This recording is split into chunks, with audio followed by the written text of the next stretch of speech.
What's going on, YouTube? SciGuy29 coming at you here for another video. This time it's a Iowans in the majors, and a fun card today. One you don't see. I know I've never seen it on YouTube before, but I honestly I'd never seen it. Period. Till I purchased it, but kind of a fun throwback to pre-war. And a set, well, not quite pre-war, just after pre-war. The story is going to take place pre-war and then move into post-war. But this is a guy that I first knew as a restaurant owner. And when I say know, I mean know of. This is going to be the story of Bill Zuber. And there's Bill, and as you can see, a little unconventional card today. It's the 47 Tip Top Bread, Bill Zuber. Here he's pictured with the Boston Red Sox in this beautiful SGC 2.5. And I'll show you the back here in a little bit. We're going to get partway through the story. Then we'll show you the rest of the card. So, Bill Zuber was born March 26, 1913 in what's known as Middle Amana's, Iowa. It's part of the Amana colonies. His parents were members of the Community of True Inspiration, which was a Christian fundamentalist group that believed in self-denial. Farming was the predominant industry, but after Bill completed his schooling at age 14, he became an apprentice cooper. That's someone who made and repaired wooden barrels, casks, tubs, those kind of things. He didn't start playing baseball until the mid-1920s. And the first ball field in the Amana colonies wasn't built until the late 20s. He began his career as a third baseman, started pitching around 1930, possessed a terrific throwing arm that became known outside the colonies. And in 1931, he tried out for the Toledo Mud Hens, who at the time were being managed by none other than Casey Stengel. The first time Stengel saw him, he quipped, "Bill Zuber and the strike zone have never been formally introduced." Kind of funny there. Stengel was impressed enough, though, that he called the Indian scout Cy Slapnicka out of Cedar Rapids. Slapnicka became friends with the Zuber family, and when the Amana community voted for the Great Change in 1932, this included an adoption of capitalism and acceptance of mass culture. That allowed Zuber to take a job working for a meat packer in Cedar Rapids, so he could also play semi-pro ball on the side. He soon signed to play with the Cedar Rapids team in the 3I League, but unfortunately the Depression caused the league to collapse, along with a sore arm that temporarily ended his career in 1933. In 1934, Slapnicka signed him to a contract, though, with the Indians. He was assigned to the Fargo Moorhead team, where he compiled a 16-8 record, had 189 strikeouts, and 79 walks in 212 innings. Think about those numbers in today's world. He jumped to New Orleans in 1935, but struggled and was sent to Zanesville. Results improved there, but he still walked 129 guys in 131 innings. In 1936, he pitched well enough to earn a cup of coffee with the Indians. He made his major league debut on September 16th of that year, where he allowed 2 hits and 10 walks in 4 2/3 innings. He won his second start, though, but walked another 5 hitters. In 1937, it was back to the minors with Double-A Milwaukee, who were the Brewers at that time. He was 15-11, 4.78 ERA, but control continued to be the major bugaboo, walking 146 men in 250 innings. Most of Zuber's 1938 through 40 seasons were spent in mop-up roles with the Indians. His highs during the period were 17 appearances in 1940, and 31 2/3 innings in 1939. 39 did hold a milestone, as he was married to his wife Connie in October of that year.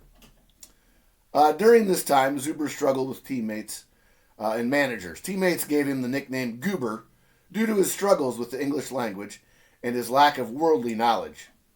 Manager Ozzie Vitt called him Scatterarm.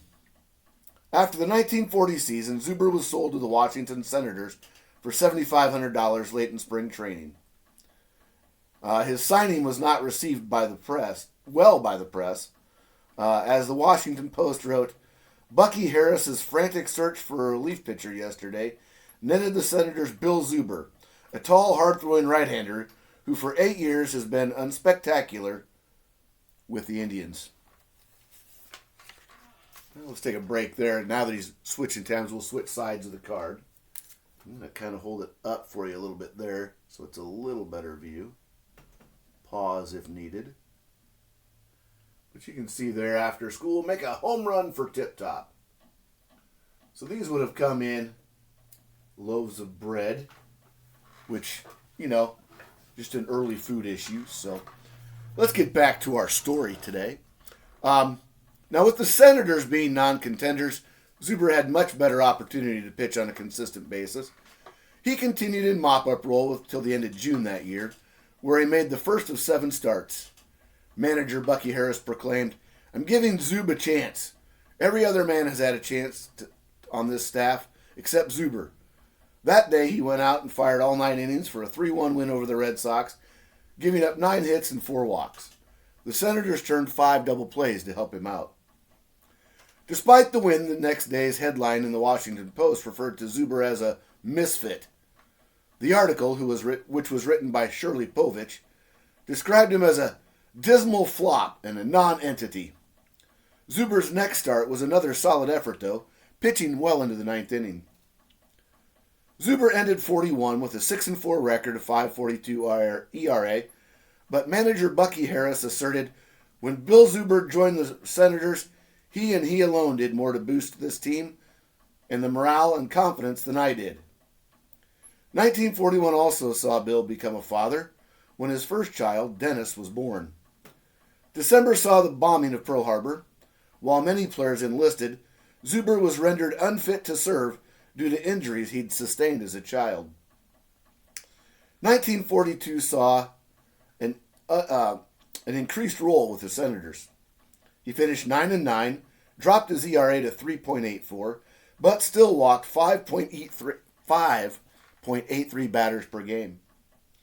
After the season, AL umpire Art Pasquarella told the LA Times that Zuber was the fastest pitcher he'd seen in the AL that year. Ted Williams told Zuber hater Shirley Povich, "There were a couple of fellows who looked faster than Feller, and one of them was Bill Zuber. He could blow your head off with the fast one." On January 29th of 1943, Zuber was traded to the Yankees for Jerry Pretty and prospect Milo Candini. Part of the reason for the trade was because Zuber was exempt from military service. Zuber went 8-4 with a 3.87 ERA, but only started 13 games. Despite the solid numbers, he did not appear in that year's World Series. His 44 and 45 seasons were nearly identical to the 43 one. A highlight of the season was a 3-hitter in August, and had very little luck otherwise. In a September 13th start, he threw 6 2/3 innings in no-hit ball, and only gave up 1 hit through 9 innings. He ran out of gas in the 10th and took the loss. He also lost 5 games to the pennant-winning Tigers that year. 46 saw Zuber pitch in 3 relief appearances for the Yankees before he was sold to the Red Sox in June.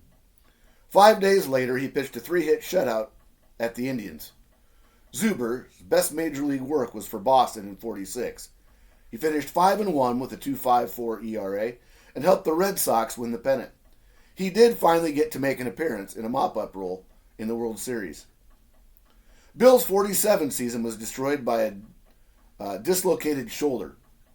His final season in baseball was with Louisville, finishing with a 4-8 record and 6.09 ERA.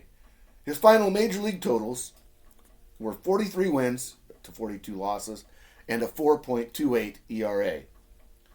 Zuber and his wife returned to the Amana Colonies and bought the Homestead Hotel.